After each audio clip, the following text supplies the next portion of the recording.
grinders, hustlers, and people powered solely by spite, welcome to Tavern Chat, with your host, Dave the Bard. Grab a drink, have a seat, and let's have a chat. Life is full of distractions. From the moment you wake up, you are constantly thinking about how to handle the challenges of the day, whether it's how to solve a problem at work, when you might need to pick up the kids from school, what are you going to eat for dinner? So many responsibilities to take care of. And yet, you still haven't actually given yourself any time to do anything. As a man with ADHD, not being able to focus on any one project or responsibility for more than a few minutes is a fairly common occurrence. It can often feel like you don't have any time between work and family and trying to rest and recover from it all. More often than not, I've found myself on days off when it would be prime time to do something that I actually want to do, just scrolling through social media, watching random YouTube videos, and just being a lazy piece of what's-it.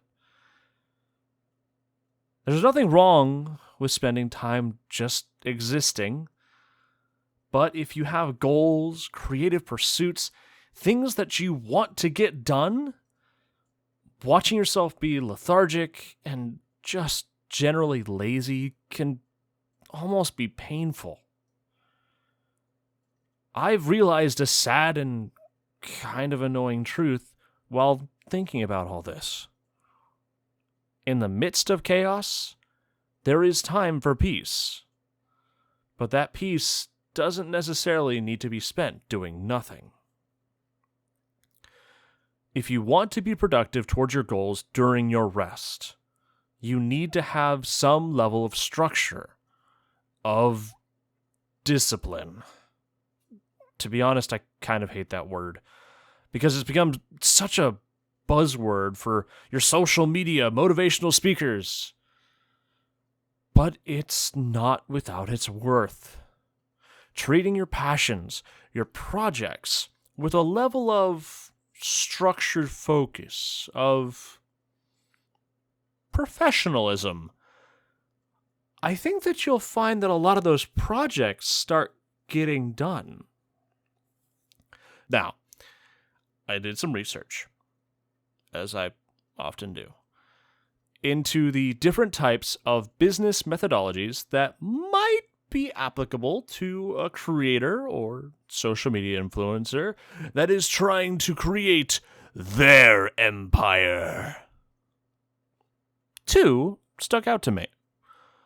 Kanban, which, if you looked at an artist commission queue and seen the words to do, in progress, and completed, you already get the basic idea. Having a visual representation of where the bottlenecks are in the creative process and seeing how smoothly the artist's workflow is. The other one, the Agile methodology, caught my attention a little bit more though. It focuses on iteration and incremental improvements. Essentially, slowly getting better at something by taking massive, large goals and breaking them down into smaller, bite-sized goals that are more manageable. The Scrum methodology, which is a subset of the Agile methodology, asserts the concept of sprints.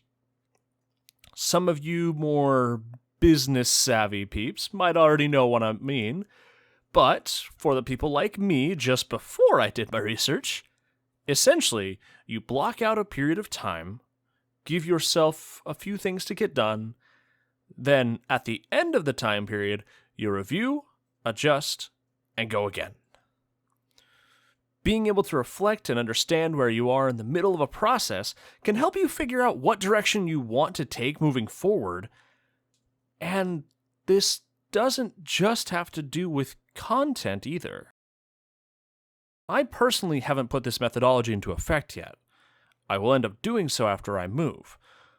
But I have some very significant goals in mind so that I can prove not only to my family and friends, but also to myself, that I can actually be an independent person. I decided to create a sample idea for a sprint for when I start putting this methodology into action.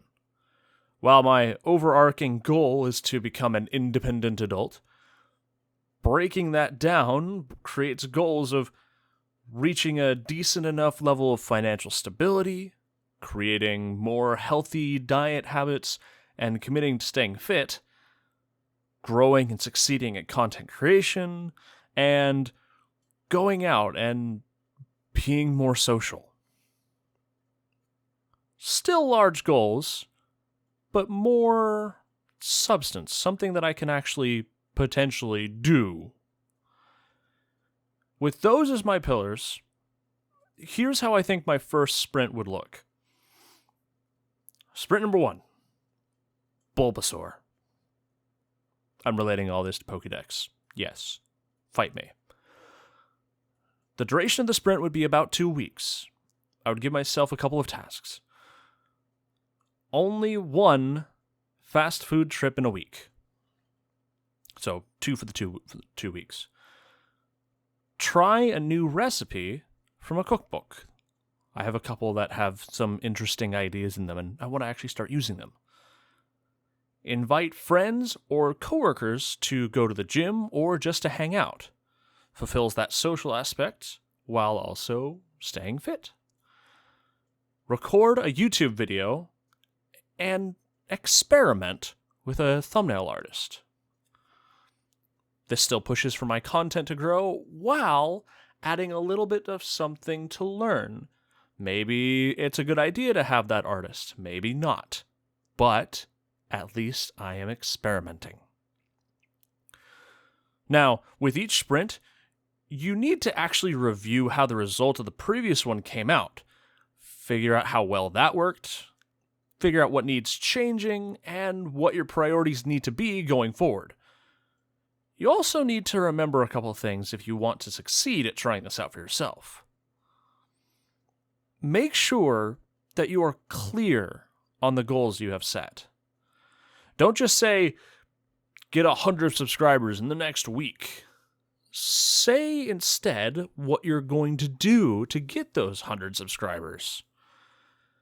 If you are working with collaborators, make sure that you've communicated your priorities at the start of the sprint and what resources you might need from them to find success.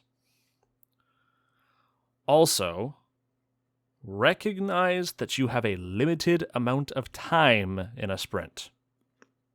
Don't plan too much, but don't plan too little. Understand that you need to have an acceptable scope of what you want to get done. If you have too much, then you're going to potentially burn out. If you have too little, nothing's going to happen. Change the amount of time for a sprint only if the scope of the project that you're trying to take on deems it necessary. One of the most important things for me is to stay accountable to myself. Thankfully, I have friends and fellow content creators who have been there to support me, and also you guys. Using this podcast, I've been able to stay consistent with content and share the lessons, thoughts, research, and sometimes stupid ideas that I have that I hope will help me grow into the man I want to be. I'll try to keep you guys updated on how things go.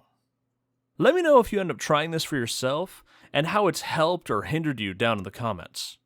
If you've enjoyed this podcast, make sure to subscribe to my YouTube channel. Thank you so much for listening. Make sure to tip your waiters and waitresses, and I'll talk to you next time on Tavern Chat.